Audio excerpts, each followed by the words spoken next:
Ang pagpasok ng mga bagyong Marce, Nika, Ophel at Pepito, unang pagkakataon na 4 na halos magkakadikit na bagyo ang pumasok sa Philippine Area of Responsibility para sa buwan ng Nobyembre.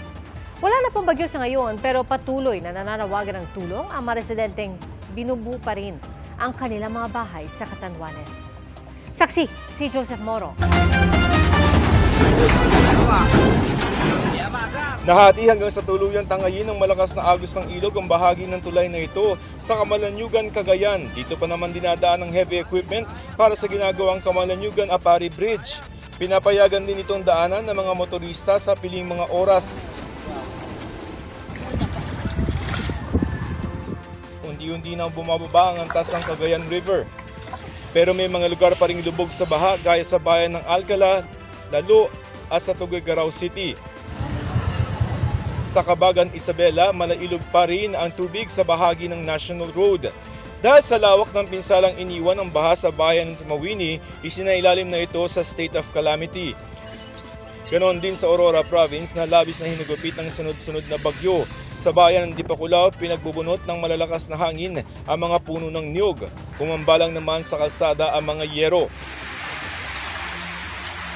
Nalubog naman sa lupa at mga sanga ng kahoy ang ilang sasakyan at bahay sa Quirino Province kasunod ng landslide at baha.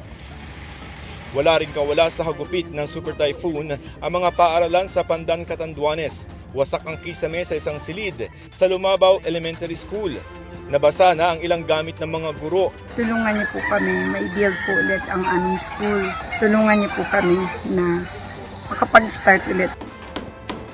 Ang mga residente patuloy ang pagkukumpuni gamit ang mga na-recover sa mga nagiba nilang bahay.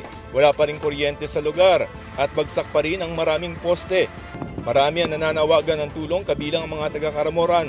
Nasira pati gym na gawa sa bakal sa Barangay Dariao. Yan ang evacuation center. Anong bumagsak nangyari sa mga tao?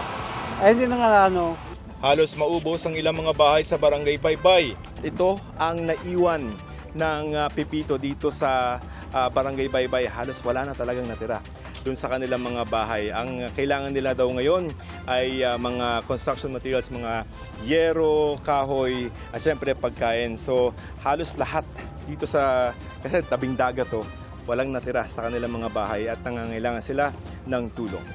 Nakaschedule na ang paghahatid ng mahigit 3,000 yero at repair kits sa Catanduanes ayon sa Office of Civil Defense.